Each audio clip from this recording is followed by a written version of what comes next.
The last photo I have of us as a family.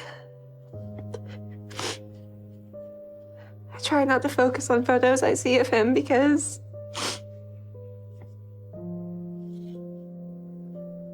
it brings so much sadness. It makes me miss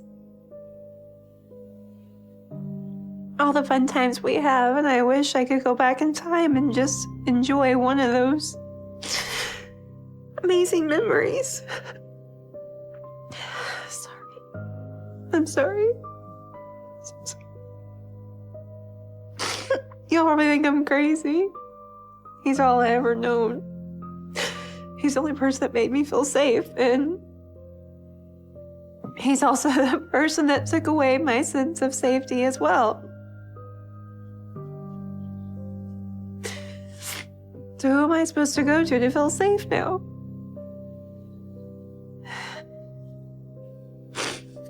Okay, sorry. I'm so sorry.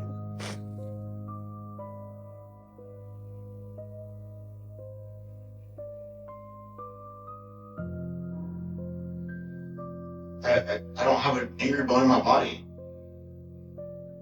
I'm not an aggressive person. How you see me now is how I always am. I'm just laid back. I didn't think Rod was capable to come up with such a horrific plan. But my head was in the sand with him for so many years, and I was convinced he was a good guy. Tell us why.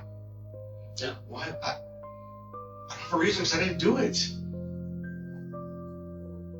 My struggles that I had with my heart and my head was that I was so angry at Rod, but I also missed and loved him so much. And I was like, what is going on? You thought you could get away with this. Didn't you? You can't get away with something you didn't do. And wish that I could have helped him. Because he was an amazing guy.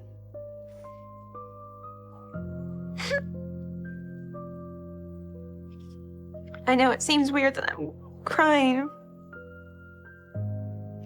and trying to make excuses for his behavior, when I know there aren't any excuses. It's not who I am. That just did not happen. I did not do this. This photo is a picture of Rod and I when we had just started dating. I believe I was about 15 or 16 years old here.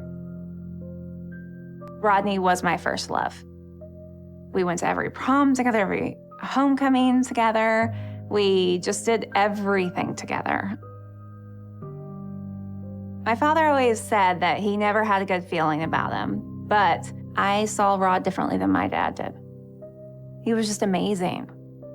I thought he was the whole package. I just thought I was just so lucky to have him and just felt so on top of the world that he chose me. I was in love. It's the best way to describe it. We lived with each other for a year and a half, and then we got engaged. We got married when I was 21. This moment feels like it was forever ago. I just was just a girl with a big dream that I thought I was promised I was gonna get.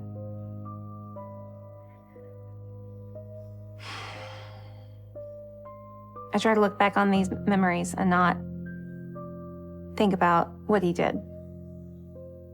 As it turns out, my dad's gut feeling about Rod since the beginning was right.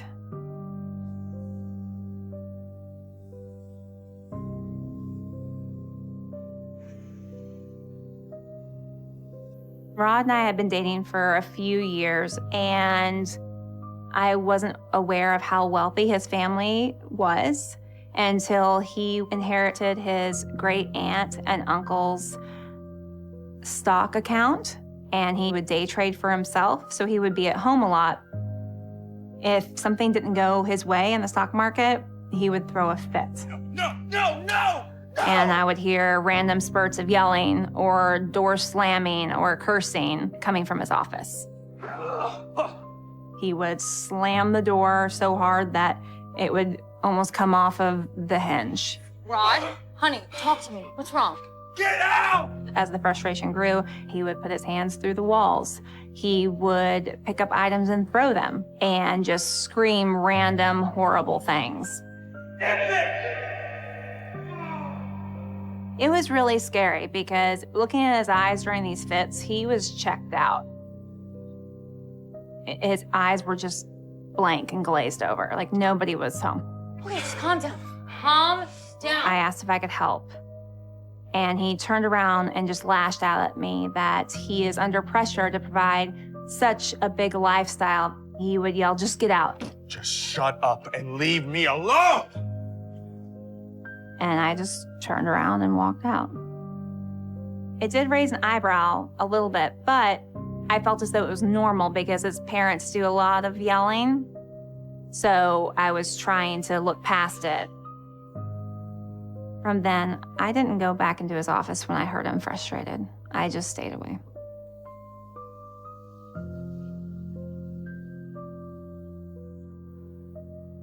We were just in heaven when we found out we were having twins. But Rod started showing signs of his feelings towards having kids being an inconvenience.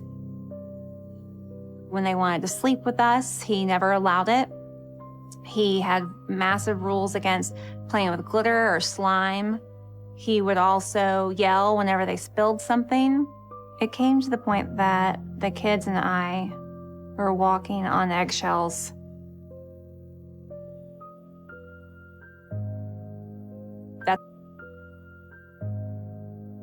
That's when I learned to use the closet as my best friend to try to get away from him. Morgan, did you see what they did? I would walk into my son or my daughter's room and walk into their closet and close the door behind me and lock it and keep the light on. Come on, everybody in. Morgan! And I would just keep reassuring him that he just is having a bad day and needs time to cool off. And we're just trying to stay out of the way. Where are you? I would make it a game and we would just do something in there together.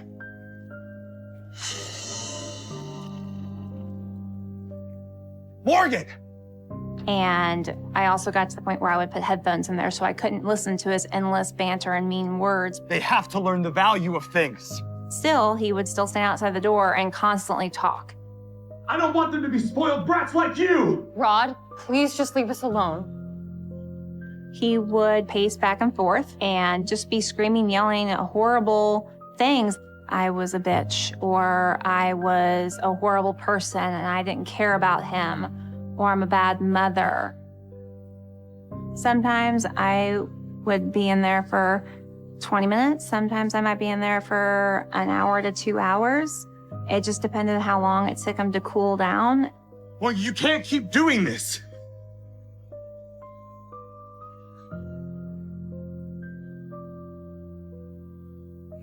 But I never felt scared of him harming me or my children physically. I didn't get to experience other relationships, and I thought that this type of relationship was healthy. I didn't know otherwise. By the time I came out, he would turn his manipulation side on and convince me that, you know, he's gonna be better. When I look back now, it is just mind-blowing how brainwashed I was to think that it was okay. Going into the closet had become a new normal for me, and I think that I still do it to this day. When I'm overwhelmed or angry, I go back into the closet because it felt so normal. And that's not healthy, I know. I allowed it to become my new normal. And that wasn't right.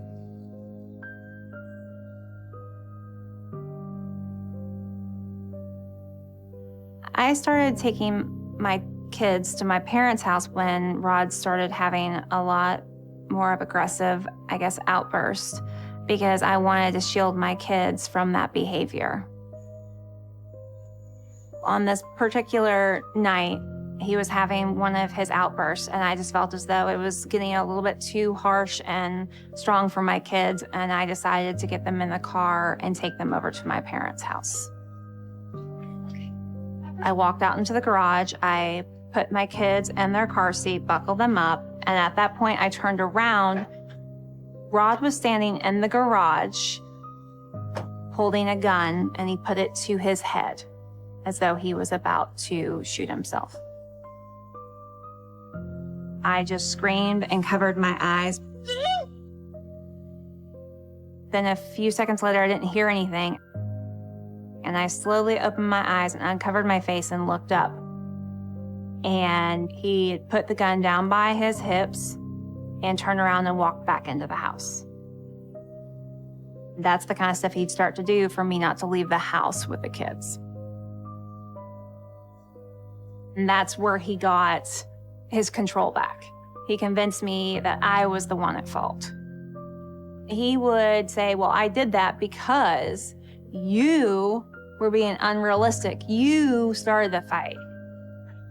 You are the one that put the kids in the car, so that made me angry. He would just place all the blame on me, and I'd be the one that ends up saying sorry. I would then go back into my head and convince myself, it's no big deal, it's no big deal. He just had a bad day, so I could get past it. I just don't think I was ready at the time to leave, because I still had hope for him. But I was in danger, and the worst was still ahead of us. Looking back on our relationship, Rod starting to feel insecure and losing control of the situation changed him, and then he started to expose his manipulative ways. It was like a talent for him. Like, he could manipulate anything. It's not just a simple thing, Morgan. For you to get this angry is insane. During one of Rod's meltdowns, it got really heated and very ugly. And I had said that I think I'm just gonna take the kids and go to my mom's or go to the park or do something. Oh, no, you're not. No, Rod, stop! Rod proceeded to say, you can't take my kids from me. You can't take my kids from me. They're not leaving. They're not leaving. As he was going up the stairs, he pretended to fall down the stairs. He found a way to trip himself to make it look like I had pushed him. And he looked at the twins and said, Mommy just pushed me. Can you believe that? Did you see that? Your mom just shoved me. I immediately threw my hands up in the air and I was like, babies, Mama didn't do that. I promise you, I didn't do that. They started crying because they saw their father falling down the stairs. He just kept saying, oh my gosh, your mom just pushed me down the stairs. I can't believe she would hurt me. Morgan, I can't believe this. Our kids aren't even safe with you. I was disgusted to think that he wanted my kids to think that I hurt him and to turn them away from me. Just go to your I was looking at Rod saying, please stop. This is not okay behavior. This is not healthy to do for the kids. Are you crazy?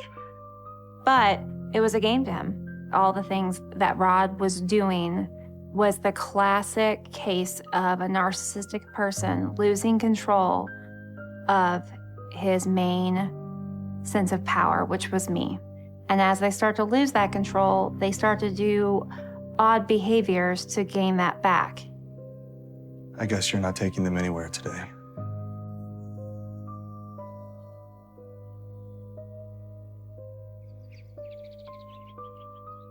Our daily routine is he was always the one that would read the current events and catch up on everything. And if it was bad or, a criminal case or something he heard in our area, he would always inform me of it and tell me about it. Did you read about this? He would give me certain situations and scenarios, and he would walk through it with me. That is so scary. Rod had told me, listen, if somebody comes and attacks you, you need to do this, this, and this. He gave me like a step-by-step. The first step would be to get your hands on them immediately, get a mark, scratch, get your DNA underneath something. What if I can't?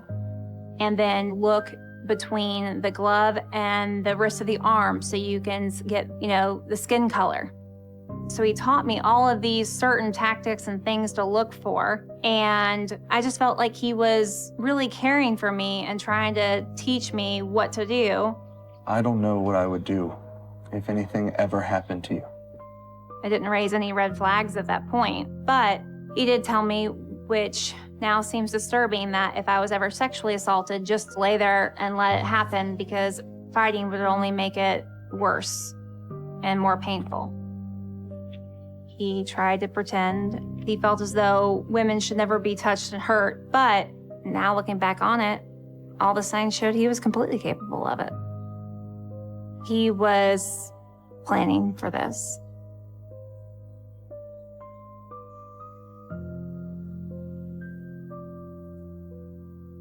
Towards the end of our relationship, Rod got more and more comfortable to have his outbursts in public. Rod and I were invited to go to a friend's birthday party, and they had rented a boat. And we decided to go and take it as a kid-free weekend. My parents watched the kids. Everyone was drinking. All of us were laughing, having a good time.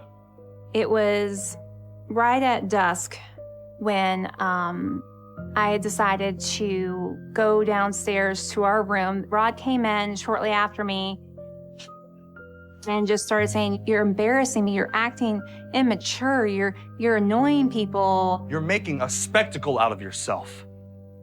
And then I just said, "Fine, I'm just gonna go to bed then." All of a sudden, his clenched fists were striking my face. He was hitting me, he was grabbing me, scratching me. When he stopped hitting me, at that point, he turned the light on. There was blood everywhere from my nose bleeding. But he did a lot of gaslighting. Jesus Christ, Morgan. You can't keep acting like this when you drink this much. Rod told me I got aggressive, and he said he was trying to hold me back and that I was trying to hit him. He would turn it on me. He's saying, "Stop, Morgan, you've got to stop this. I love you, don't do this to me." All I did was try and calm you down. And started to tell me that he still loves me. He's not mad what I did. It's okay. It's not your fault. And said that I probably need to get a little bit of help and that I need to start acting mature. He had the ability to convince me that I was the one that did it. I'm not gonna let you hurt yourself like this. And that's where he got his control back. He convinced me that I was the one at fault. Sleep it off. I'll be back in a little bit. My friends didn't buy the story. After that, those friends refused to talk to me because they didn't understand why I didn't have enough respect for myself to speak out and say, "No, this was wrong." That was the start of him physically starting to hurt me. After the night on the boat, anytime we would argue, he had this look in his eye of desire to want to hurt me. And he had never had that before. It was very obvious that he wasn't my Rod anymore.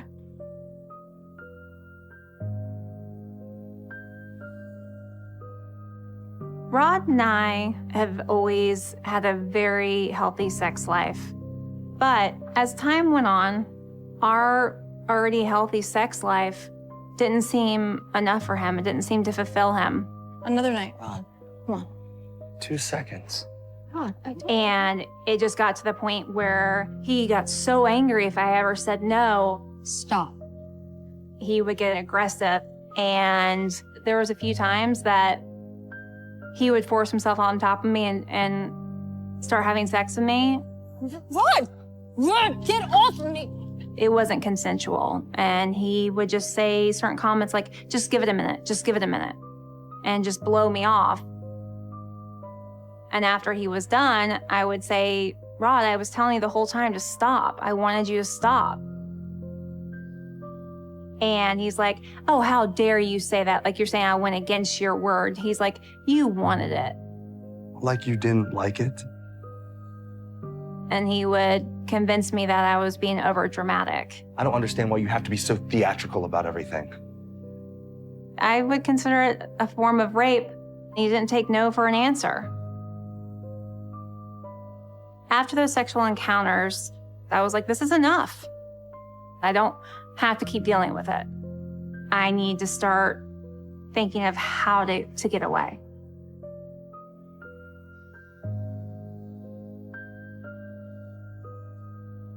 I filed for a divorce. Shortly after I had filed for divorce, I was at my mom's house. Who keeps calling you? And he decided to sit in my parents' driveway and refuse to leave because he wanted to see his kids. Oh my God. What? What is it? He's outside. That's when all of the calls started coming in. Rod started calling me, texting me. What's going on? I'm so sorry, I can change. You know, I need to see my kids. That's when all of that started. Rod had refused to leave even though my parents had asked him to. And we had to have the cops called. He told the cops, I'm allowed to sit here. Minding my business. And they said, you're not allowed to sit in someone's driveway. I mean, you can sit on the street and I can't tell you to leave. So he moved his car out onto the street and just sat there. Is he gone? Tried to convince him to leave, but he did not. And during that time, he was sitting there, he was constantly calling me. Rod, there is nothing to talk about. Go away! All in all, Rod was probably there about 2 hours. He finally just left on his own. And a few days later, Rod finally agreed to the divorce because he said, I know I'll win you back. My family and I felt Rod's behavior was unhealthy. We found it really concerning. We tried to empathize with it, but we knew it wasn't right.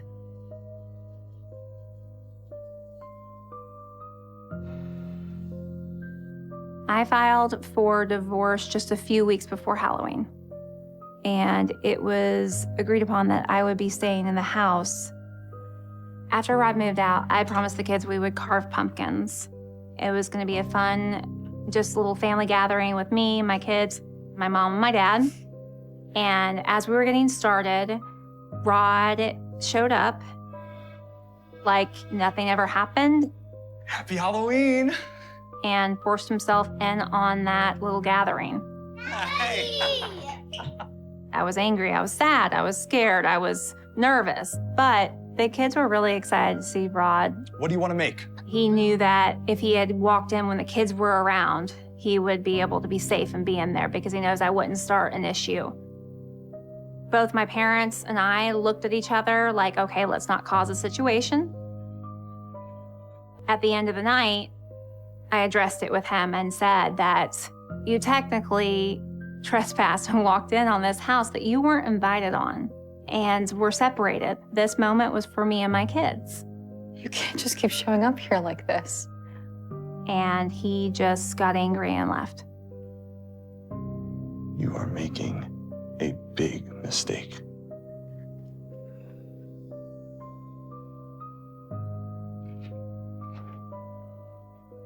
Thanksgiving, he showed up. The same thing happened on Christmas.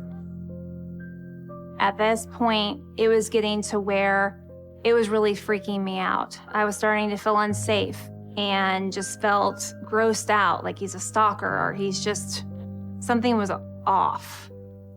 Rod was obsessed with me. He couldn't live without me. He was going crazy with the thought that I couldn't be his. And if I couldn't be his, I would be nobody's at all.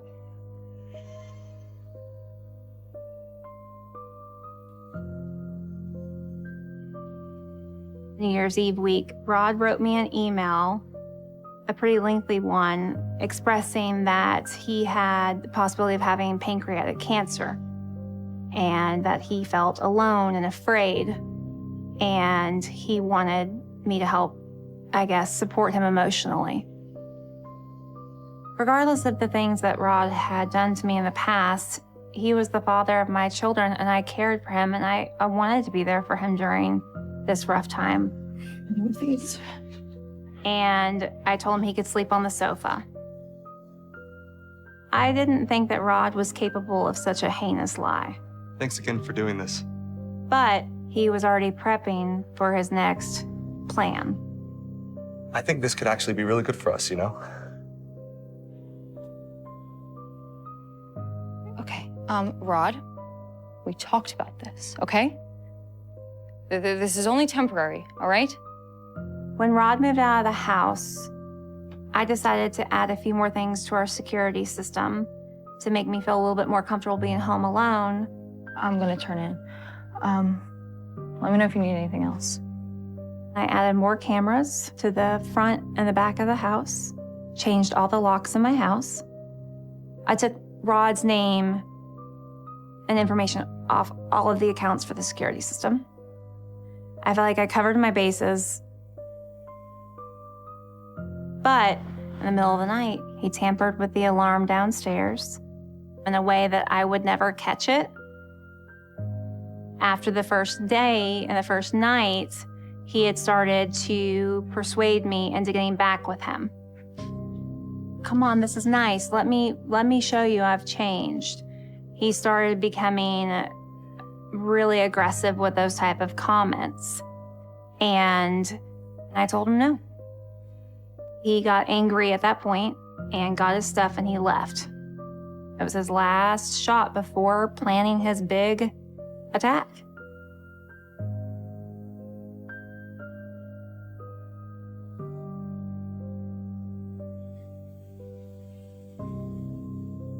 On New Year's Eve, I was getting pretty intense text messages from Rod, constantly asking me if he could take me out on New Year's Eve, if I could give him one date, if I would start dating him to win me back. I messaged him and said, I'm turning my phone off for the evening and I'm gonna go stay at my parents' house for the night, and left it at that. And said I went home for the evening to be alone. It's probably about 8 o'clock. My kids were with my sister. I was thinking in my head, okay, I'm just gonna watch a movie, relax, got in my pajamas, popped some popcorn. I turned all the lights off. I set my security alarm. That's when I felt the sense of someone watching me. It was the first time I've ever felt uneasy in my house. I just had this really bad feeling. I kind of looked out the windows a little bit, but it's so dark you can't really see past you.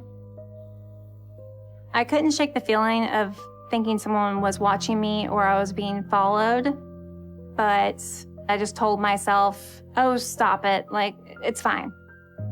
Like, just brush it off. It's been a hard day. Let's just relax. When the movie was over, I took myself to bed and I just instantly fell asleep.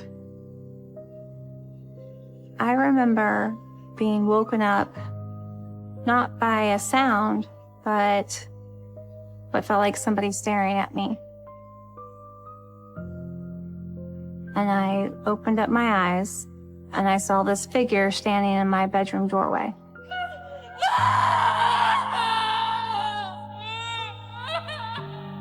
I screamed so loud that my throat was in excruciating pain. I didn't think it was possible to be able to scream like that. The attacker jumped on me. I didn't have enough time to get my legs out from the covers or to be able to do anything to get away. I was slammed down back on the mattress. He instantly put a gun to my forehead.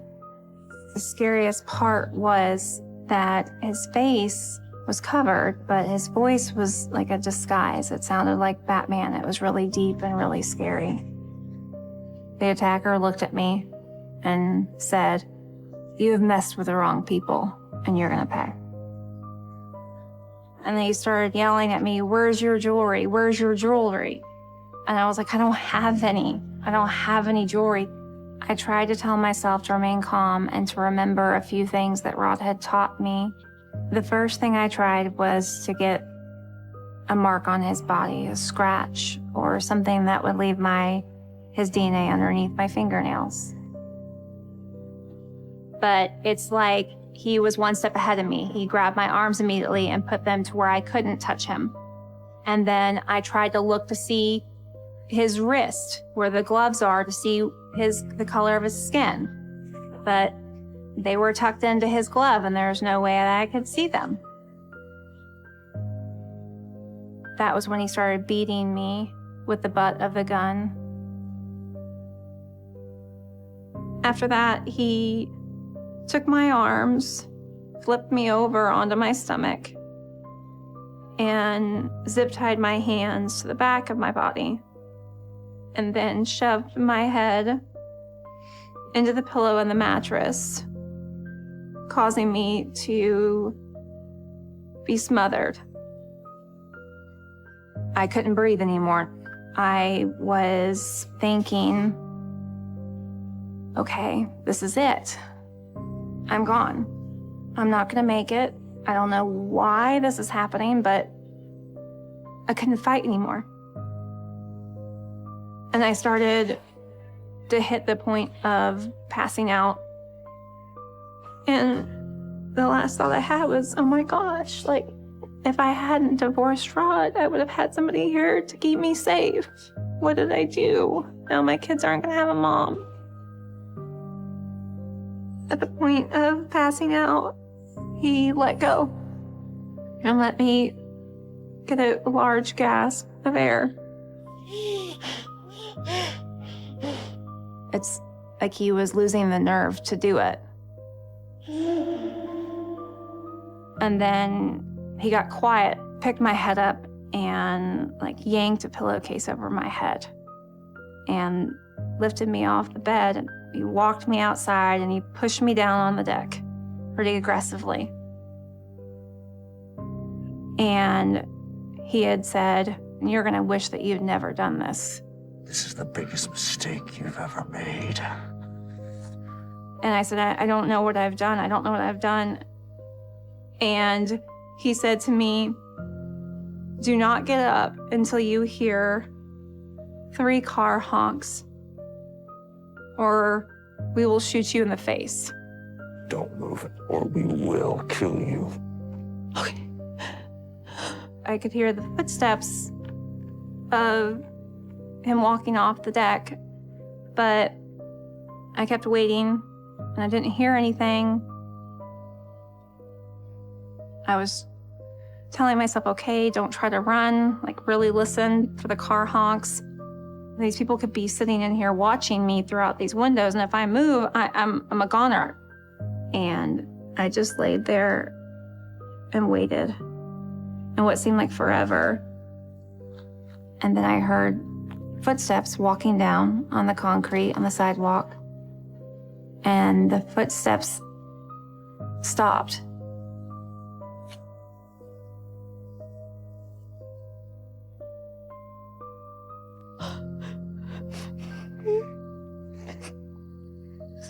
I became really nervous because I wasn't sure where that person was until I heard Rod screaming, "Oh, baby, what happened? What happened?"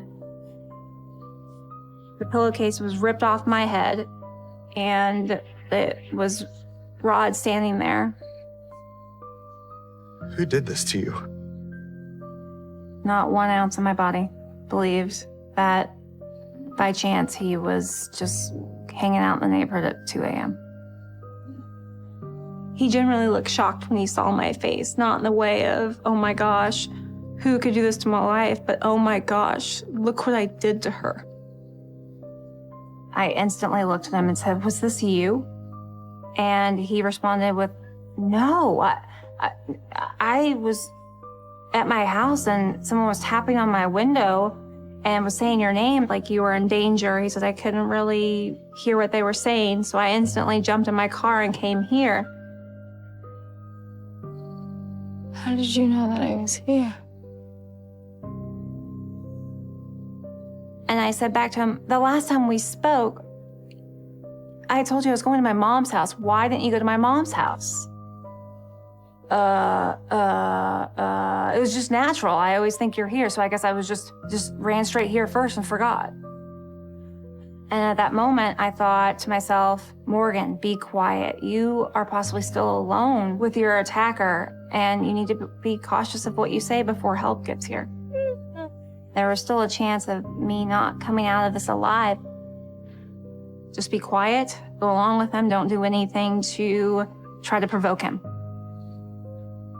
So I instantly stopped myself and didn't say anything else. And he got on the phone and he called 911 and had stated that we had an intrusion or a break-in, but he'd said, it's not a big deal. We don't need the red lights or anything. She's fine. It's no big deal.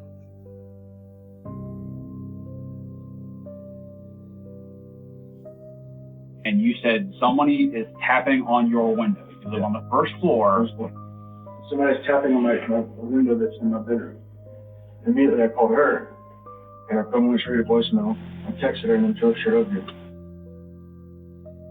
Rod was trying to portray his story as if he was warned by somebody that I was in danger and came over trying to find me or save me.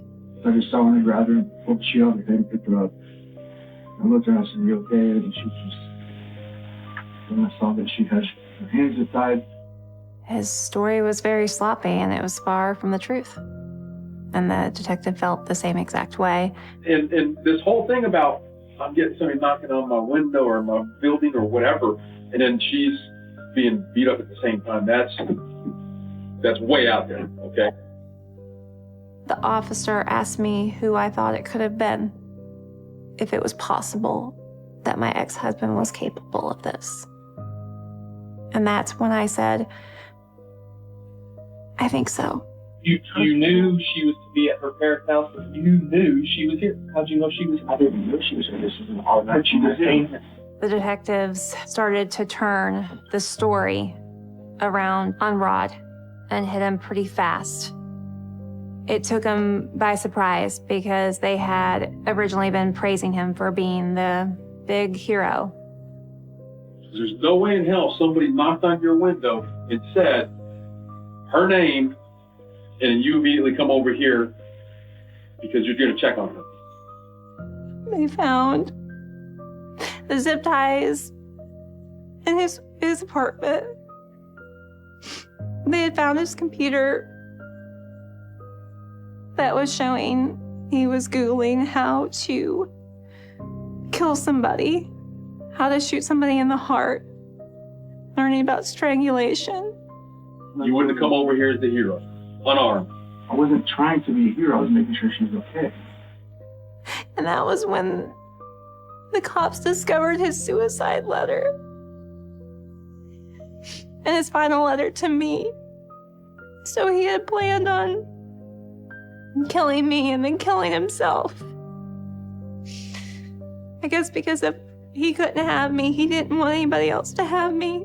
So this was all premeditated. It wasn't just a moment of insanity. Stand up. Stand up. Are you kidding me? No, I'm not kidding you. Stand up. Stand up, Joe. Come on. Face that way. I watched them handcuff him at about 7 o'clock in the morning. And I just remember standing there seeing that, just going, this is it. He's gone. He's out of my life.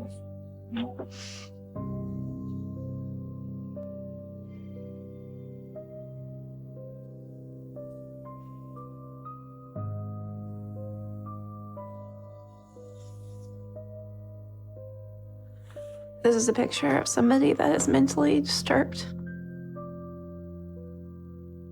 and needs a lot of help. This is not my husband in this picture. This is my attacker. I think he always thought he could get away with it.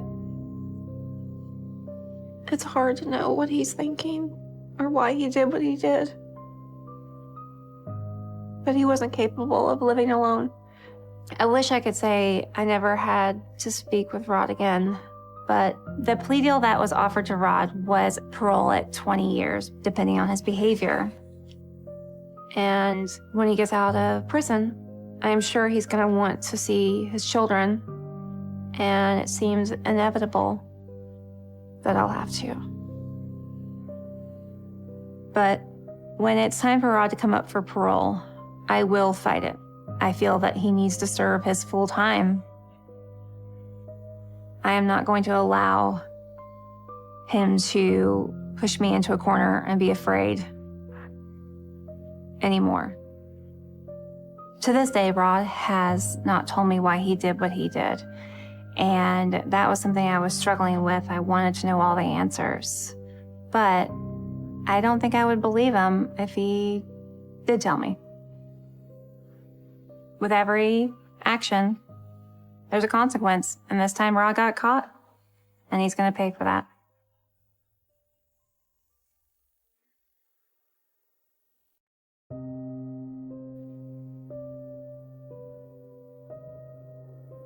Well, apparently, they think they've got some kind of evidence or something that they think they can charge me with murder. For years, that truth was hidden. I was the only living person that knew that truth. He had already murdered. I was convinced he would again, to protect himself, to keep the secret. They're bringing up stuff that's 25 or 30 years old, and I have no idea. They haven't fingerprinted me or mugshotted me yet, but I'm sure that's coming. I feel bad for people that have huge secrets like I had. Don't let it consume you. Tell the secret. Tell your secret. This is my father at Christmas. And if you look at the picture that should be so lovely, I still see in his eyes the evil that he was. He certainly doesn't look as evil in his younger days, but I can still see in his eyes, I can see a darkness in his eyes. He would become volatile over anything. Sometimes it's hard to believe that a person so vicious could have been my father. He had no empathy, no boundaries, no respect. How do you describe someone as evil as this man?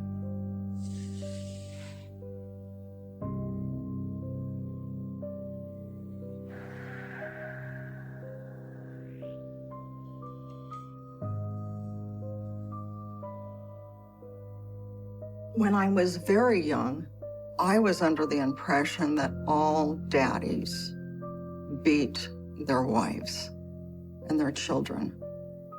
And my father's rage was completely unpredictable. It would go on for hours of him ranting and screaming and throwing stuff. My mother was wonderful, but she wasn't a saint. And sometimes my mother would violently intervene, if that's what it took to stop my father from beating her children. I remember one time we were all swimming in the pool. My oldest sibling, Susan, my brother, Greg, and then Kelly, and then myself. Do you kids even understand how much I do for this family, huh? How much you depend on me? My father was telling us that he was going to leave our home, that they were going to get a divorce, and that we were going to starve. We wouldn't have any toys. Our mother couldn't support us. I'm done with all you spoiled brats. And he said a lot of words I didn't understand. He called her a whore and a tramp. We all were begging him not to leave. Please, don't go. But it almost seemed like he got pleasure in being wicked, in being mean. He was just twisted. You and your whore mother can starve for all I care. My mother was inside the house, and she came to that open window and heard my father.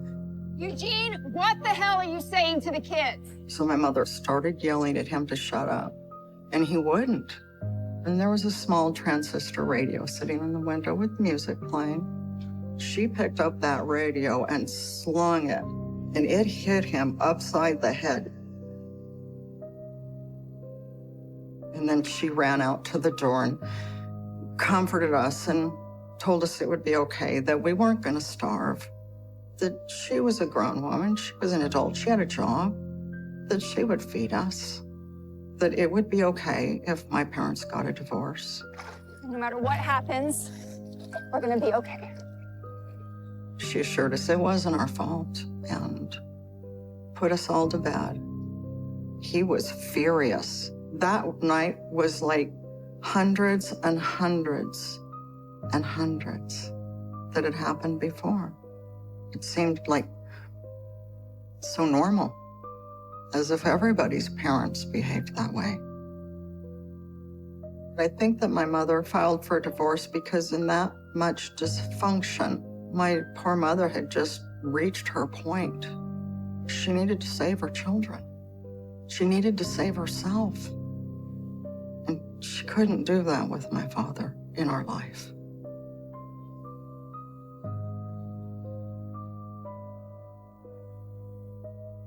My father moved out, and he moved about 4 or 5 miles into a neighboring city of Phoenix. It was like a breath of fresh air. It's amazingly how quiet our house became when he was gone. But during the divorce, my father wanted the house, he wanted the car, and he wanted all 4 of his children. And my mother wasn't going to settle for that. She wasn't going to give up custody of her 4 children. My mother had started dating the night they got their final divorce decrees. She had a babysitter at our home, but my father came over. Hey, kids. How's it going in here? And excused the babysitter and told her to go home. He wasn't angry. He wasn't yelling at the babysitter. And he was very polite about it. And so the babysitter went on home. My father was in the home, and my mother came home from her date. I can't take it Get back here, Diane. I'm not done with you. The fighting woke me up. I came walking down the hallway, and my father was beating my mother terribly. And she was yelling back at him, "Leave the home or I'll call the police." Stop it, Jean. "Get out of here," she was screaming. The fighting must have woken up Susie, because I remember her coming up behind me. And I remember this grip that she had on my shoulder that was like a death grip. She just wanted me to stay right there and not get involved. My mother noticed her children standing there, and she started screaming for us to go back to bed. Susie, Lori, go back to your room. She was distracted just momentarily to say that. A second after that, my father hit my mother. Just a right hook that would have knocked a full-grown man out. And she whipped back and hit her head against the rail on the door and slid to the ground. I thought she was sleeping. It looked like my father made my mother go to sleep. At that point, Susie grabbed me and we went and hid in her closet. And we fell asleep in the closet. We would often fall asleep in the closet during the fights. I was so young and so naive. I was assuming at the time it was just another night with the same violence.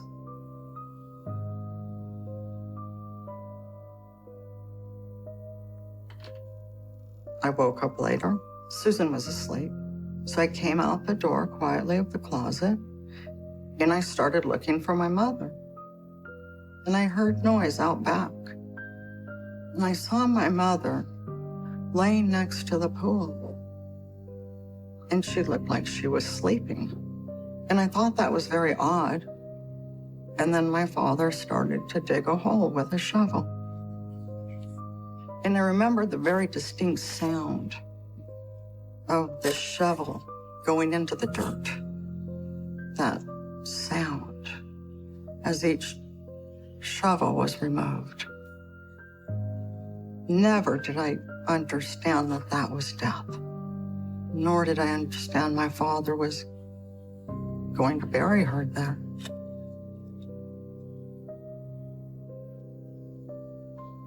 My father was preoccupied with the yard equipment and what he was doing to notice that I was even standing out the door. It's a very confusing situation when you're 5, that mom is sleeping on the ground and dad's doing yard work. I was confused on sleeping and death. I hadn't experienced death yet.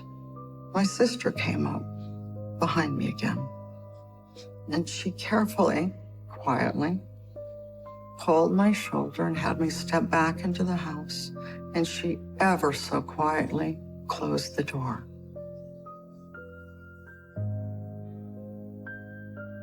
We didn't discuss what we had seen that night, and we never discussed it, not one day. We woke up the next morning, and my mother was gone, and there was a fresh location in the dirt where my father had buried my mother. After that night, my father told anybody that would listen that my mother ran away with a man, that she had left him to raise her 4 children. It appeared to me everybody believed him. But I didn't believe my father when he said she left. I knew she was in the hole in the backyard.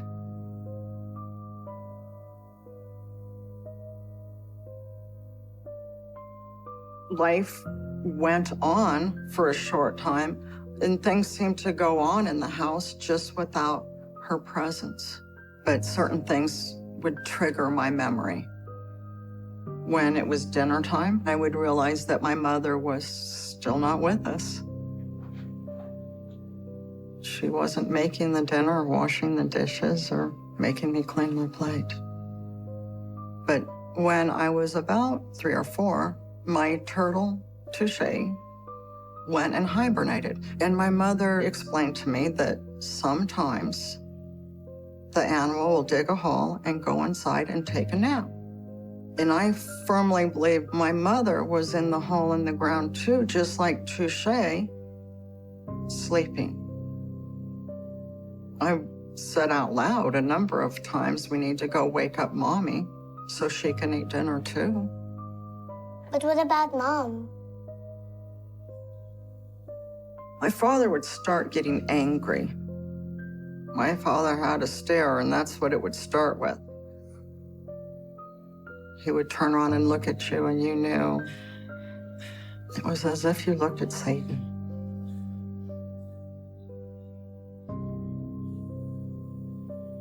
Susan would kind of snatch me up and take me down the hall and distract me. You have to remember, only she and I knew the secret. Kelly and Greg did not see my mother get murdered, so they didn't know. And they believed the story that my father had told everybody, that my mother ran off. But Susan was old enough to know that her mother had died and that she needed to protect us. So every time I would bring up the subject, I would obviously be putting myself in danger. She would have to remove me from it so that I would quit talking.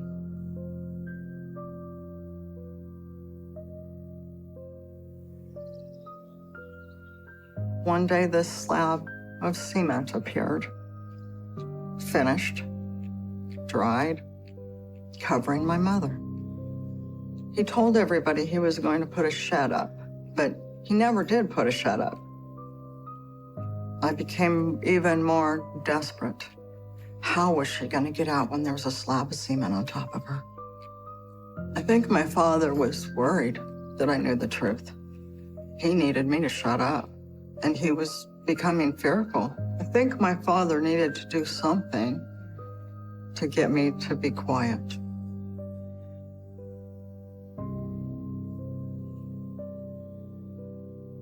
It was very late. We were asleep. And Susan, I remember her running in the room, desperate. Hurry, Kelly, wake up, wake up. And she was trying to drag us out of our bed, wake us up. Get up, she was screaming. The whole bedroom was filled with smoke, and it was hot. She got us out of bed. My two sisters were behind me, and my brother Greg was behind them. The smoke was so hot, and it was so thick. I couldn't breathe. I couldn't walk. So I crawled. I was crawling down the hallway, and the fire just leaped underneath me and blew me back down the hallway, and it burned the entire front of my body. It burned my arms. I remember with the pain and the heat, like tumbling back. It just blew me back into my sisters. And my sister, oh shoot, guys. I'm sorry, this will make me cry.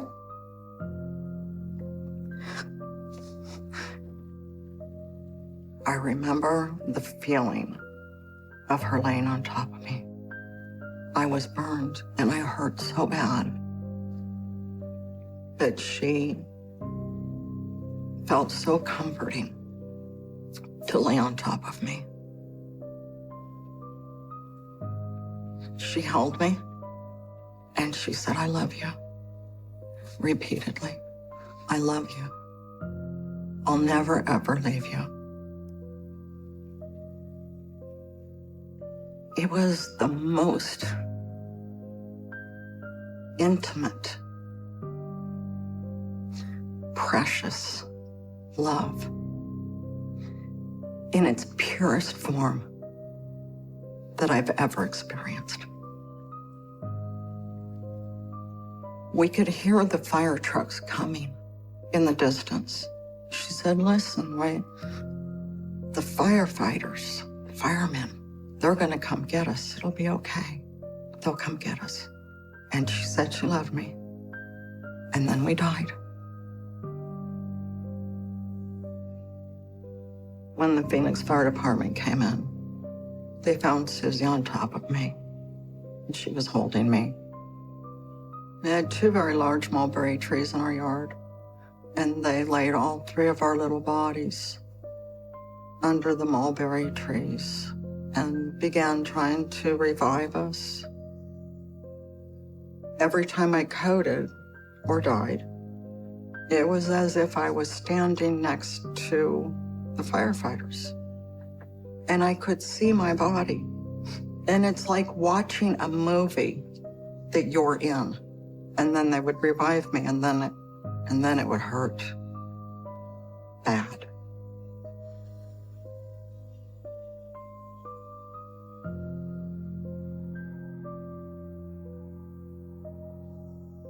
I was 50% burned on my body in a 3rd, 4th, and 5th degree.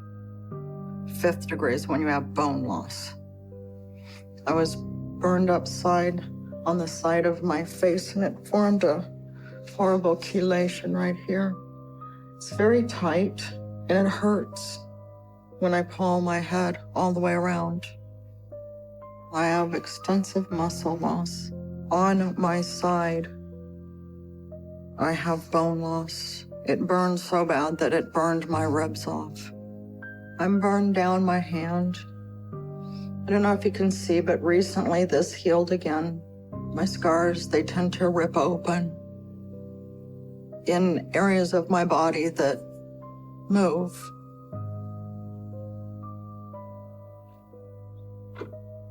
I was afraid when I first woke up.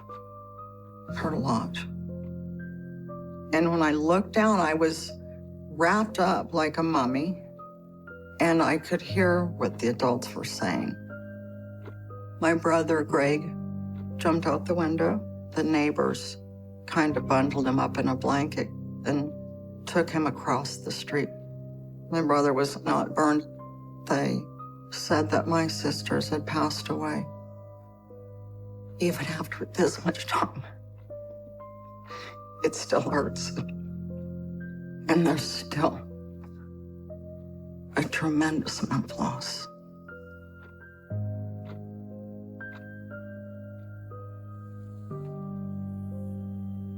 This is a picture of my sister Kelly. That's exactly how I remember her. Look at all her little freckles on her nose. She was such a little redhead. She was a lovely child. She was quite feisty. I shared a room with her, and I was very, very close to her. She was behind me with my sister Susan when the fire hit us. Kelly went back into our bedroom that we shared together, and she was found dead on our bed. This is Susan. I remember this blouse. You know, she's such a loving child, such a loving soul. And I don't even know if she ever had her first little boyfriend, her first crush. She was very doting. I look back and understand what the burdens she must have had to know that her father was a murderer, and yet to try to protect her siblings. I'm sure my mother would be so proud of her.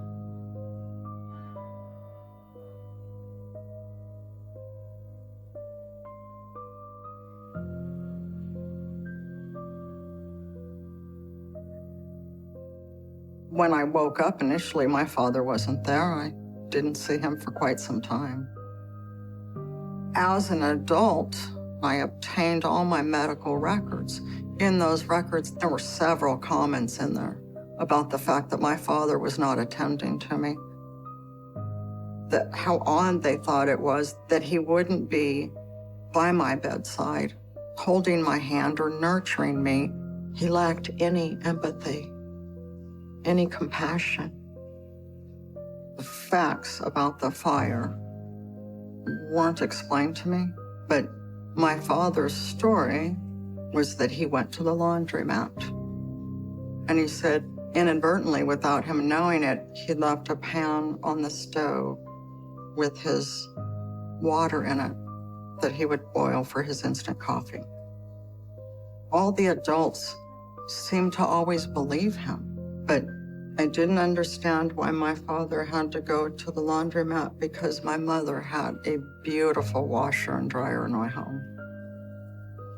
I think that my father started that fire purposely to kill me so that I would quit telling everybody that my mother was sleeping in the backyard.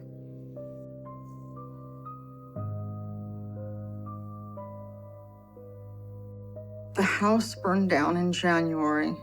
I believe April 11th, my father came against doctors' wishes and hospital orders and took me out of the hospital. I still didn't have any skin. I was still wrapped up with bandages. I still needed medical care. At that point, my father was rebuilding our home that had burned. So my father rebuilt 2 rooms. The living room was our bedroom. And no matter where you stayed in the house, the smell of what was left of the burning structure, it surrounded you. I didn't like that at all. I didn't like the smell of my mother. But then they wanted to put the casket in the ground. I didn't understand why they would put him in the ground too when he was sleeping. Shouldn't we wake him up? And then there was a woman, and she explained to me that that was death and that he wasn't going to come back. It was at that time that I put the pieces together. Mike wasn't coming back, and nor was my mother. That was death. What a shocking moment in my life. It was at that moment I realized my father had killed my mother. It was comforting to be able to sit next to her grave.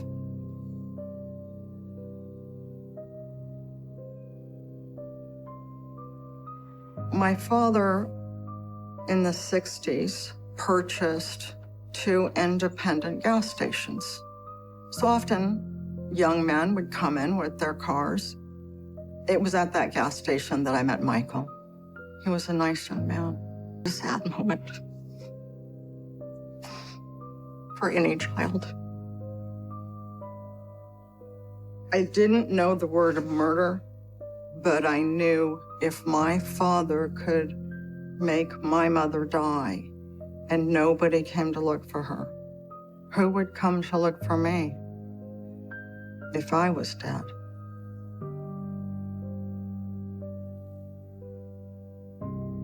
I was terrified when I realized Mike went to Vietnam and Mike passed away in Vietnam. He was killed in that war. I was told that we were going to go to a memorial service and that it was Mike's memorial service. I didn't understand a memorial service. I thought it was a party. And it wasn't. It was his funeral. And Mike was dead in a casket. It looked like he was sleeping, just like my of death. But it was his way to remain in control over my mother's remains. He had to still own the house.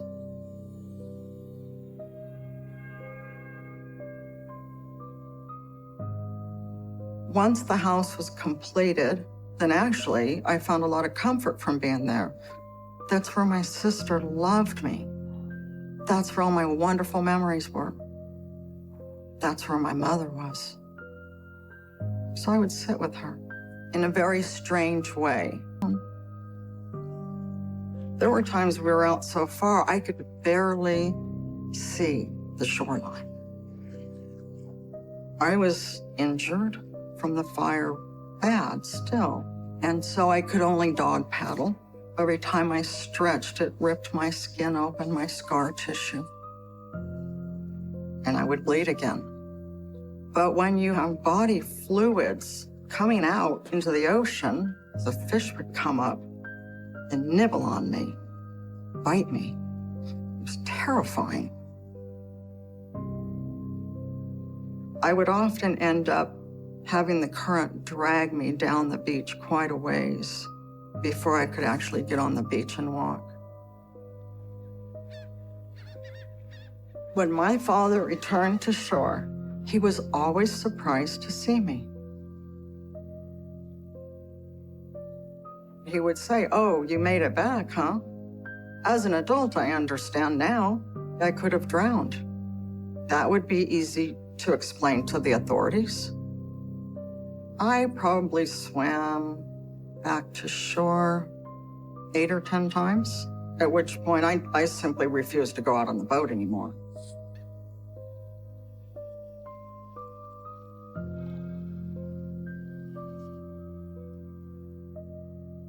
As I grew up, I thought my father came to the conclusion that maybe I forgot because the whole story just kind of went away. I lived with my father and realized that my father was a murderer. As soon as I came to understand the situation that I was in, I never said another word to another soul and began to repeat the lie that I was instructed to repeat from my father, that my mother had run away. I would pretend to not remember. I let him believe that I didn't know anymore.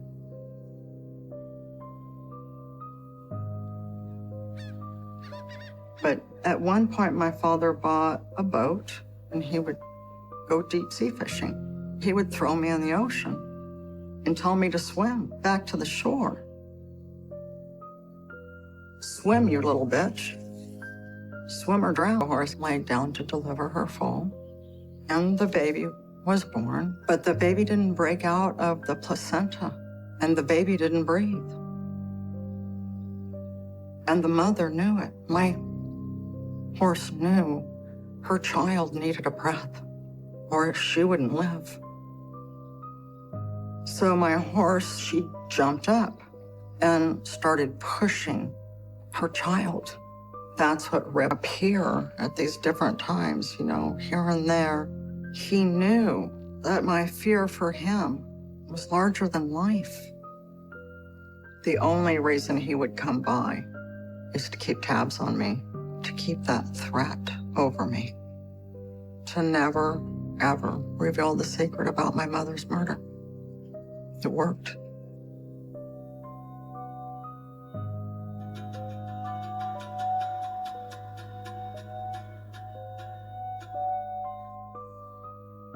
Over time, and the placenta, she would have died for that child. In that moment, I understood to the core of my soul, to the marrow of my being, that my mother loved me that much. And I had to go back and recover her. I sat on that fence rail and cried. Sorry. I knew what I had to do.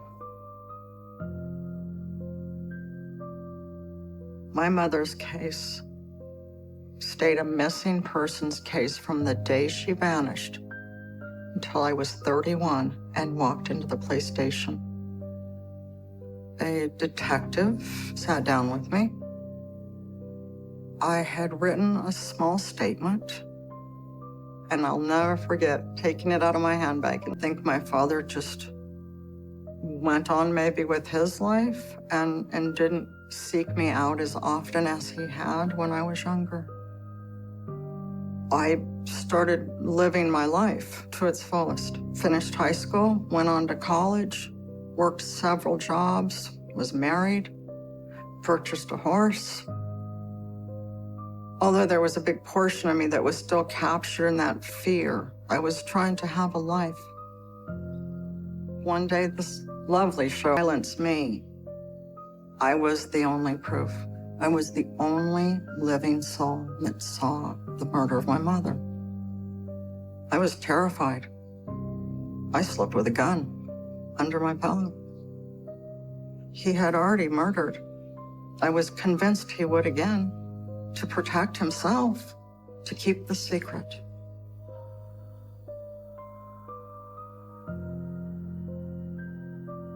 My father had sold my childhood home some years before I went to the detectives, and I found out that the home was a rental property. So I had a real estate agent until I turned 18. I ran. I never wanted him to know where I was at. So I was shocked and terrified when my father found where I had moved to. And I to this day, don't know how he found me, but all of a sudden he was there. I remember him showing up. I was on my way out the door. He was angry, yelled at me for not calling home. I just kept my feet moving. I was terrified that he had found me, terrified that he kept coming back. Get back here, Lori, I'm talking to you. My father would sliding it across the desk to that gentleman. I told them what she was wearing, how she was killed, where she was buried, and that she still remained there. I told them the entire story. I remember him being shocked that I had so much evidence that I was bringing forth. She went out that night. He strangled her with stockings, and he still left the silk stockings on her body when he buried her. You're under arrest for murder. Okay? The murder of Diane Keidel. I dug up her body today in your backyard. I have no idea. I don't know anything about that. He seems very arrogant on the outside, but I know him so well I can tell he's fearful. My father didn't see that coming at all.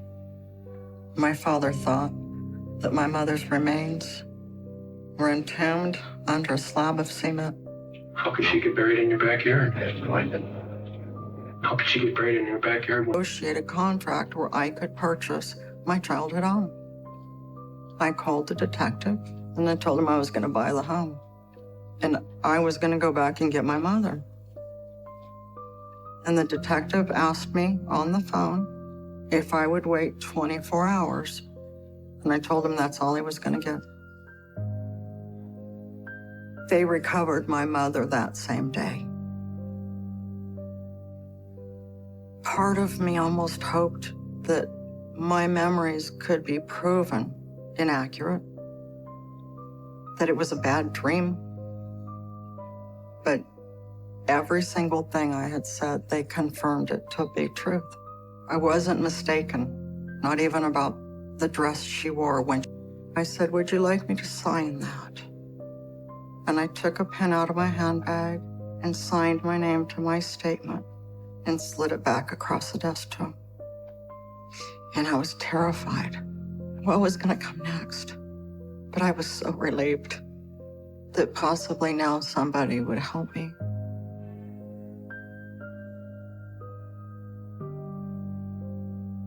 One day, my older brother phoned me.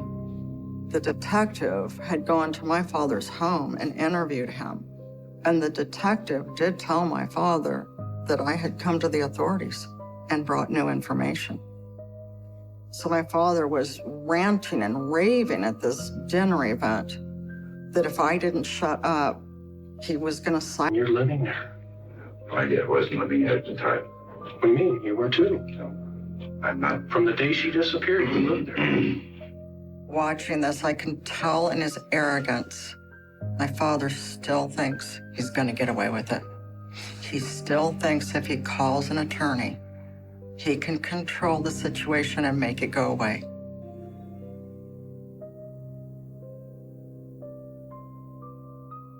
It was unbelievable to think that I could have sentencing. Every time an appeal was filed, I was always given a notice in the mail. This process went on for several years. I would get letters. One day I got another letter from the Victim Advocacy Department. But this letter said that he had died at the hospital and that they would be no longer contacting me. I had never thought really about my father's death. I had never thought about that. And I cried. I cried for his soul. I cried that he died still, the same evil man. My father passed away, never admitting the truth. He took it to his grave. I believe that all of us are held accountable for what we do on this earth. And a funeral that I could lay my mother to rest with her children. It's like a wave of so many different emotions. Joy and grief, pain, acceptance. It allowed me as an adult to grieve what I wasn't allowed to grieve as a child. Knowing that they're all together, that my sisters are with my mother, was what I needed to step forward. The fire department reopened an investigation on the house fire. In the end, my father's not any different. He'll be held accountable too. Then we discovered that we were going to Powell Northwest College together. When we arrived in Powell at the college, we were excited to get off the farm, to get away from our... They amended the death certificates of my two sisters as an arson house fire and murdered children. But my father was only charged and only convicted of the murder of my mother.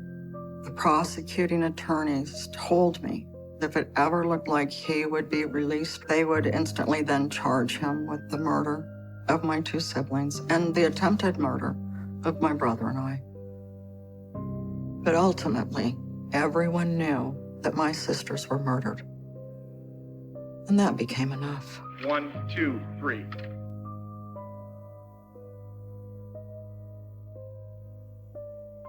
The last time I saw my father was in the courtroom the day of his parents and discover the new life, the dorm life, and what kind of classes. And so we were really excited to take off to college.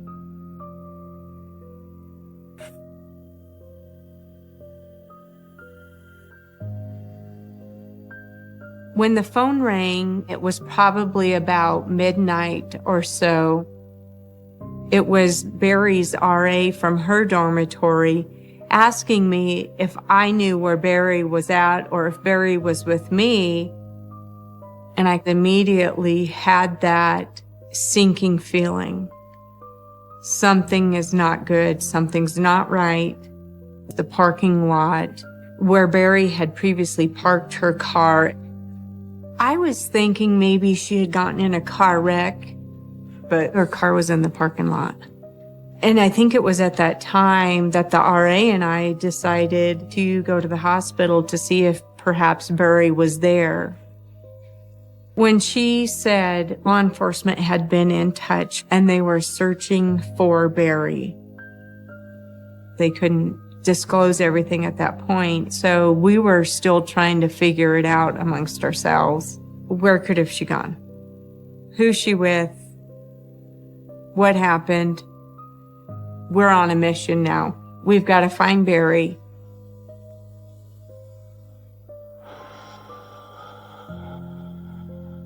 I looked up and down the hallways. I checked the bathroom. And then I headed out towards. She just had a natural beauty that spoke to people. One of her teachers said it was like a breath of country air when she came into a room. Didn't matter whether you were male, female, black, brown.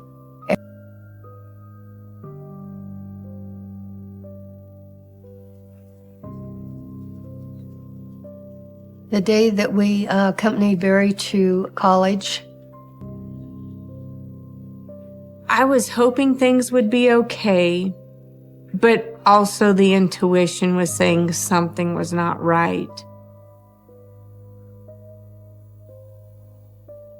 It was a hectic morning as we tried to assemble everything and not forget anything.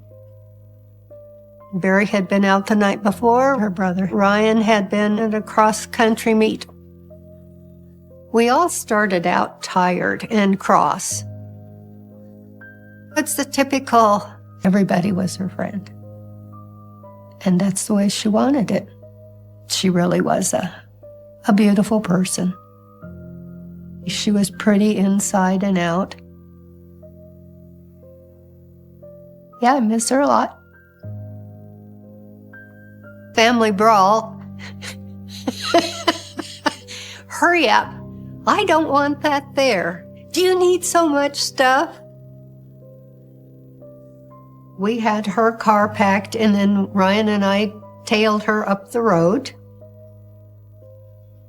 She knew you wouldn't forget, but you didn't know that in 30 days she would be gone.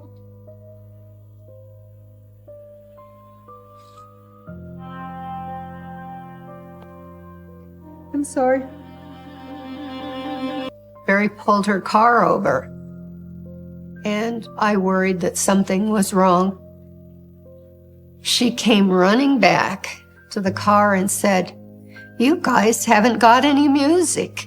So she handed us a couple of tapes to put in the tape player, and then ran back to her car. The sun was bright. It was the sparkle. This picture was of Barry and my brother going to prom. They had the smiles on their faces, excited for the evening. Barry and I became a bit closer with our friendship when she started to date my brother.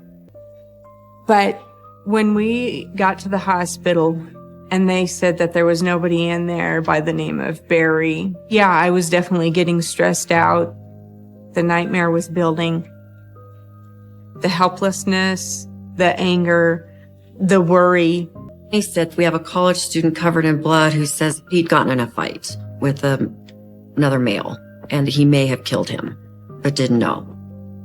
He was 18 years old, soon to be 19. There was no indication. Seeing her running in the sun.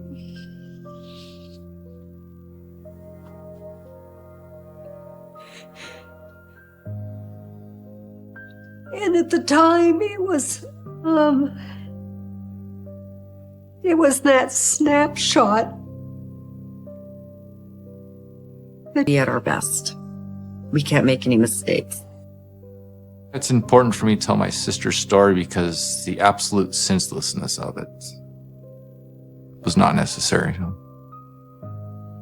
It's horrible.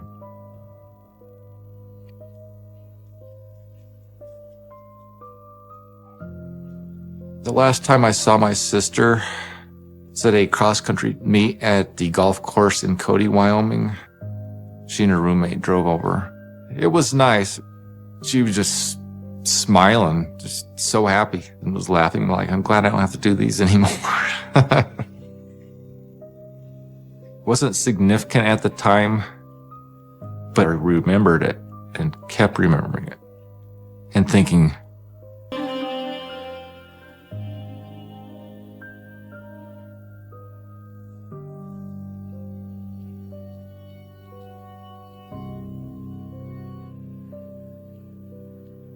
I was at home with my family, my husband and 3 kids, and the phone rings, and it's a law enforcement officer who tells me that they believe they have a homicide, that he was anything but the all-American kid. In a small town in Wyoming, that's unusual. But this college student, he was being very vague. We did not have a clear picture of what was going on. We needed to get the case under control. You just go into work mode. We need to... I believe her roommate said, yeah, she's missing. It was just, boom, punched in the face. Something no one wants to hear. When she first heard that, my mother broke down. I still remember that. And I just don't remember her doing anything. I was just quiet, didn't say anything. It was, what do you do? I just pretty much sat around and waited. It was some of the longest hours of my life. I wish I'd known. Maybe I should have said goodbye one more time. But yeah, that was the last time I saw her. I remember looking out the window and there was a police car and an officer walking up. I believe he asked my mother to sit down. And he just said, Barry's missing. They're still looking for her. Waiting, hoping for some good news. Didn't happen.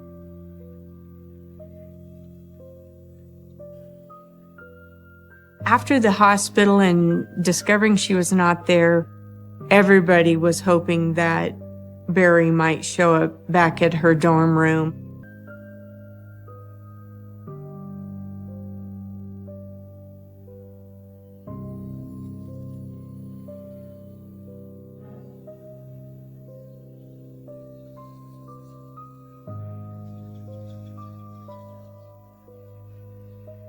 I remember it was a beautiful morning, the sun was shining, and I kind of remember feeling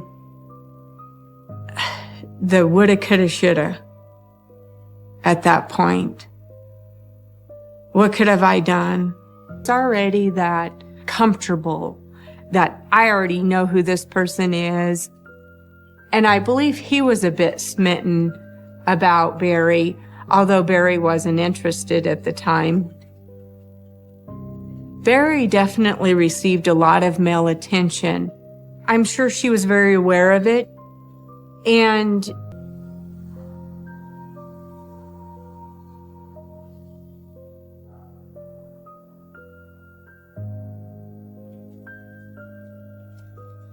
it was a Friday night. I was sitting on a bed with Barry and, everybody's chit-chatting. Levi was one of the guys in the dorm room party. Barry and Levi met earlier that year at a leadership conference. So there was a down to the next door with a smile on her face. I sat on the bed waiting, thinking, oh, she'll be back. Then Levi sits down beside me and says, hook me up with your friend. That he had told his roommate that he'd been in a fight with another male. He had some scratches on his face, a very significant gouge in his forehead.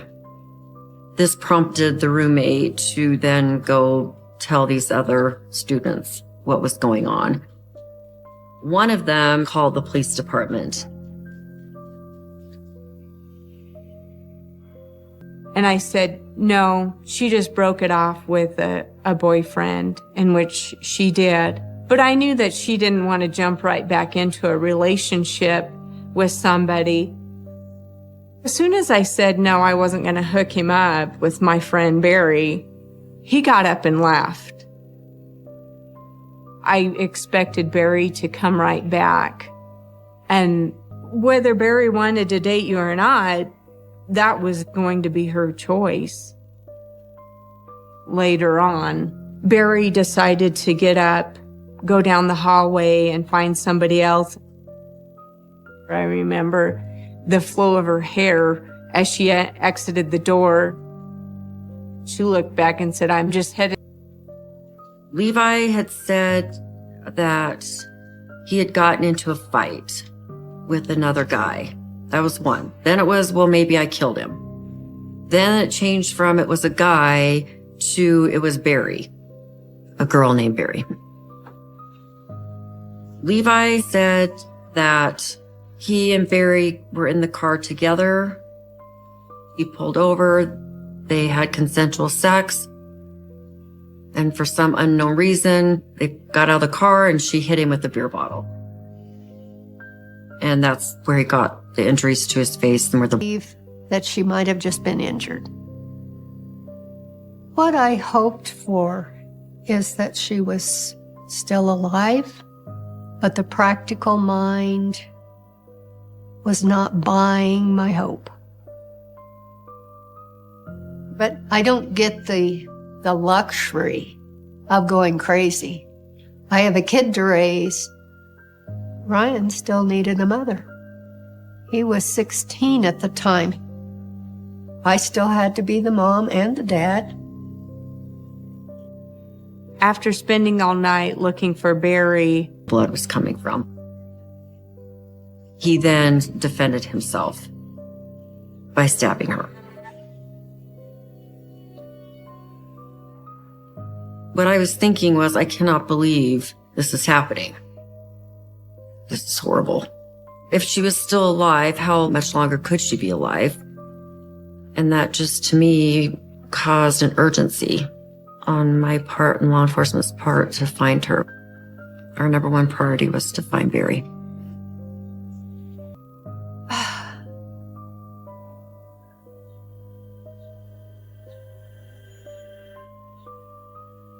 They did tell us that a fellow had come back to the dorms with a considerable amount of blood on his clothing.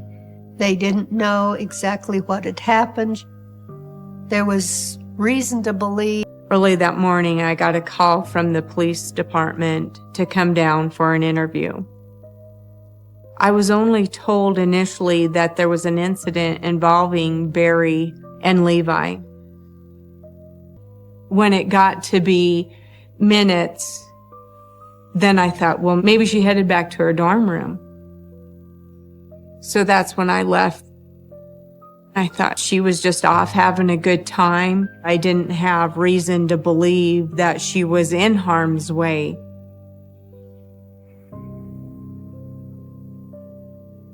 I arrived at the Powell Police Department in the middle of the night. The college student had already been interviewed. When I came in, I wasn't in contact with him, and that was important because that would then make me a witness. What I learned when I got there was that Levi had shown up at the dorm, that he was covered in blood. Out of it. But I felt very uncomfortable. I started to kind of feel something's off, something's not right. It definitely made me nervous to be in the car with him.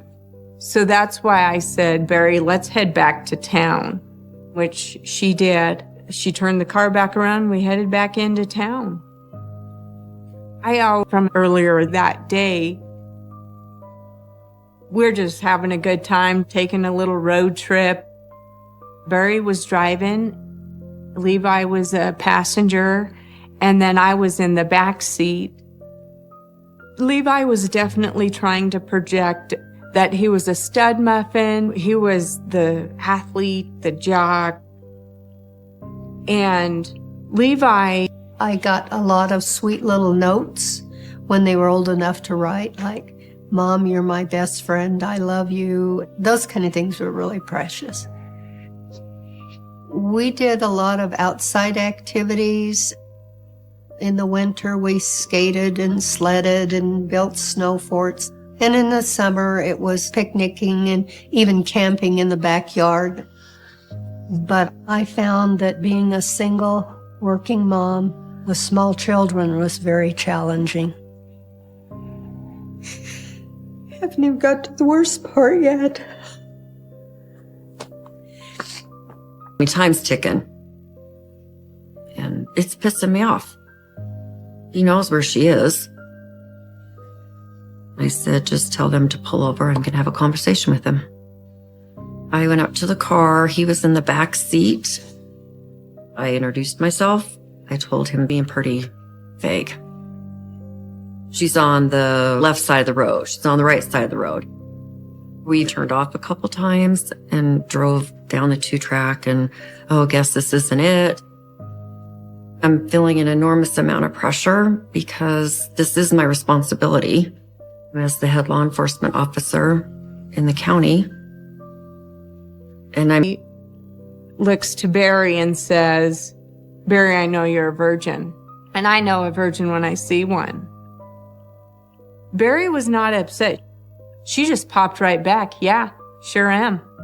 Prowley's question, what could have happened if I didn't say, let's head back into town? What was the next step in his agenda? As a person, you relive those moments. The emotional scar is heavy. And it's something that doesn't ever go away. On a drive and see if he could point us to where she was. And he said yes. He was in a vehicle with one officer. I'm with another officer. I needed to be clear that I was not coercing him into making any statements or coercing him into taking. We had a little bit of hope that she was still alive because of his inconsistent statements. And that's sort of what can drive you, right? Let's hope she's still alive. We decided that we would ask him if he would be willing to go, that I was the prosecutor in the case. And I said, we can't keep doing this. I made it crystal clear to him that it would be helpful if he would be honest and tell us where she was. I was very thoughtful about what I said because I was not going to risk messing the case up. He said, okay, I'll show you where she is. He understood that he needed to tell us where she was. We're a distance away from her. Just blood everywhere. The defensive wounds that Barry sustained were like nothing I had ever seen. Her fingernails were broken. She fought for every breath she had, asking us to locate her. We weren't that far from town, but there's nothing out there. It's all farmland. The officers are radioing each other so that we know what Levi's telling the officer he's with. And the deputy that was with him pulled out and started driving. And we followed them. And he went to a turnoff that we had not been on. And radioed that he says this is where it is. It was clear cars had been down that road recently, so we were more convinced that he'd given us the right direction. We stopped all the cars at a certain point, and the county investigator radios us that he found her. I have the image in my head right now while we're talking what she looked like. Barry was laying on some dirt, her pants and shoes. Ryan, as well as myself, knew that that was bad news. And it was. They said that her body had been found, and they wanted to know the events leading up to me leaving the dorm room. So I led him through the entire evening. I also disclosed the virginity conversation. At some point, your mind goes to collecting evidence. I need to figure out what happened here, and we need to get this crime scene processed. And they had her murderer in custody. I looked at Ryan, and he was kind of standing in the hallway. I remember his face. It was crying. I was devastated. Because you're so obviously upset. You want to turn away. You've got all these thoughts racing through your head, like, oh my God, that could be my child. That's a lot.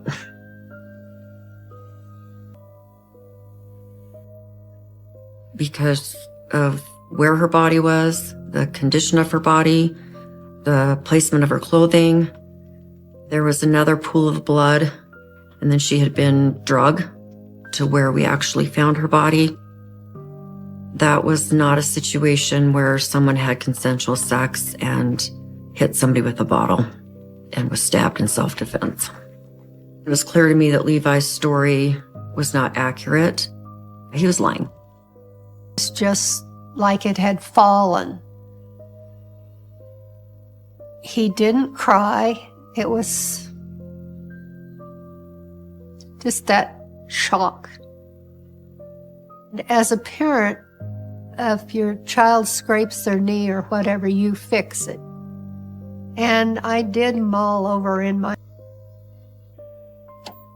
After hearing the news that Levi had killed a person, my first thought was that if I had told the cops that maybe I could have saved her life. He forced me, he bit me, numerous places on my face, my chin, my arms. My mind. Well, what can I do to fix this? And it didn't take long to realize there wasn't a thing I could do. The damage was done. There was no turning back.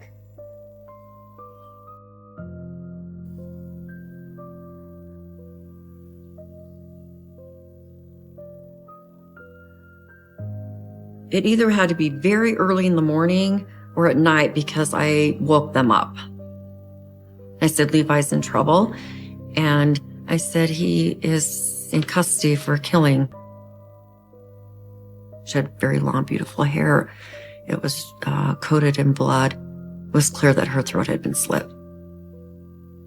The length of the incision in her neck looked to me as though she had nearly been decapitated.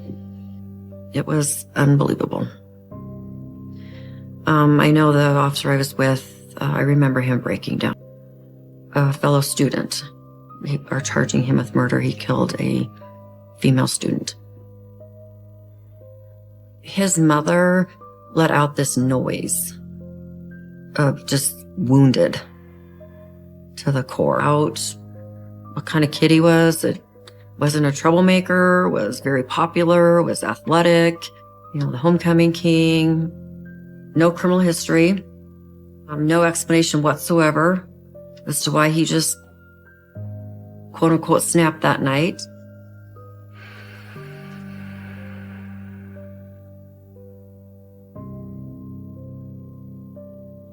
Part of that meeting was for me to help with my thought. Show you. Well, we drove and I said, well, I don't want to be gone very long. And he goes, we're going to have sex. And I said, no, we're not. And he goes, I have a gun in the back seat. And I said, well, you better use it because we're not going to be having sex. And he took me out past the dump. And that's where it happened. I was afraid and I didn't think anybody would believe me because I was a female and everybody pretty much knew. And he will be in prison for the rest of his life. In the summer of 1995, Levi Collins sexually assaulted me. A friend of mine and I were at the bar that evening and I saw Levi and he kept wanting me to go look at the lights in his car. And he goes, well, just get in. I'll just drive around. And afterwards he said if I ever told anybody, he would hunt me down and kill me. It changed everything. It provided an explanation that I was looking for as to how did he get to this point. This is going to seal this deal for me. I'm going to hopefully get this resolved quickly. Levi around town because he was such a good athlete. It was very similar to what he did to Barry. The difference was Barry didn't stop fighting. For him to repeatedly commit sex assaults makes him evil in my mind. I mean, that's evil. And Levi should die in prison.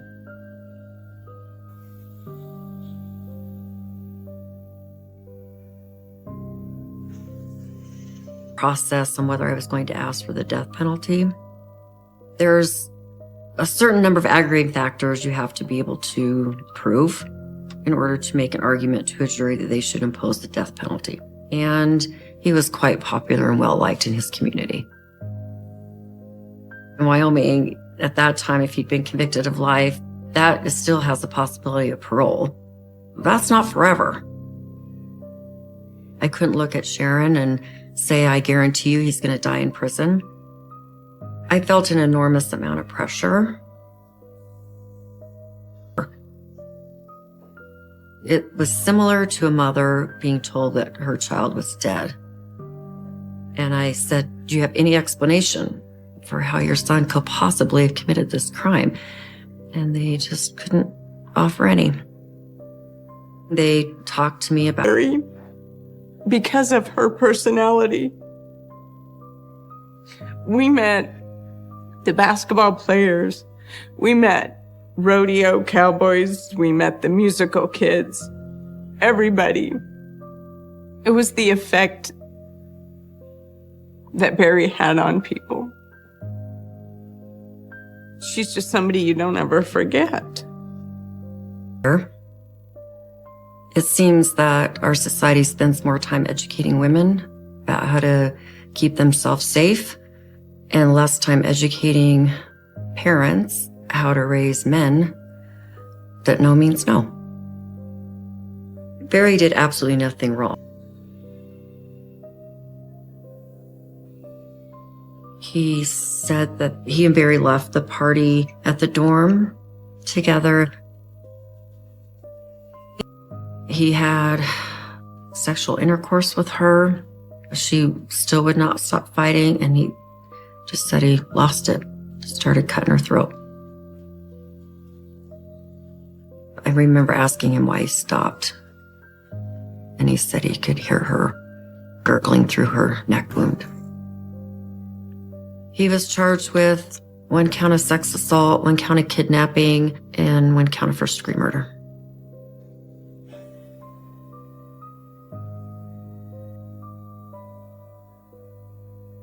It's not fair. Did he wait outside that dorm room because she was coming back and he then detoured her and convinced her to get back into his car? It angers me that he was so smooth with his words to convince her to get in that car. I want to rip his testicles off and shove them down his throat. That's the level of anger. He said that he pulled over and wanted to have sex, and she said no and started resisting him.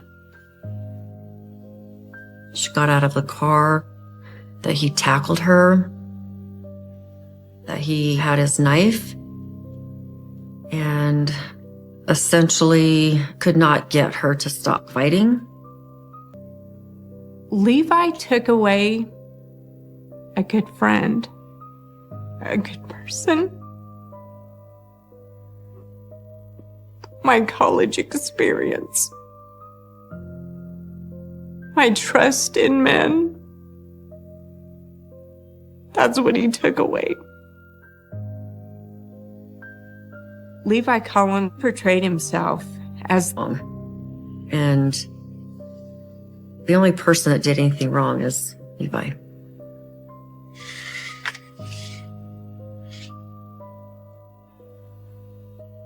Such a waste. Okay, I don't want to look at that picture anymore. I'll answer your questions. I just don't want to look at the picture anymore.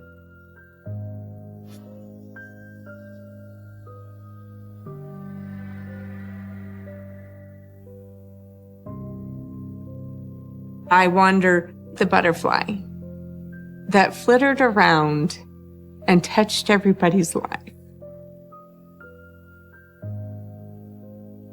She touched a lot of people's lives. She definitely did. I met people through marriage. I didn't want to accept the fact that she was gone. Especially after she was buried.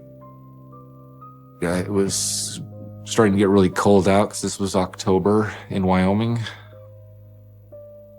For some reason, I wanted to go bring food up to the cemetery, put a blanket over it. She's supposed to be home. She's supposed to be up at college. She's not supposed to be, 6 feet underground. Never be replaced. We still talk about it. Barry's murder left a big hole in my heart. That hole probably is not meant to be filled in. The jock, the person that everybody should like. And then he turned into this evil predator, the rapist, the killer that he is. Barry was like... Just took me forever to get over that.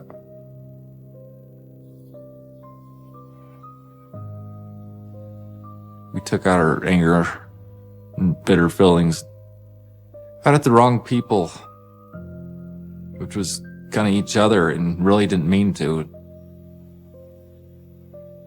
After that, I realized how much time we've lost together, and it's important to keep in contact because who knows how much longer I'll have her or she'll have me.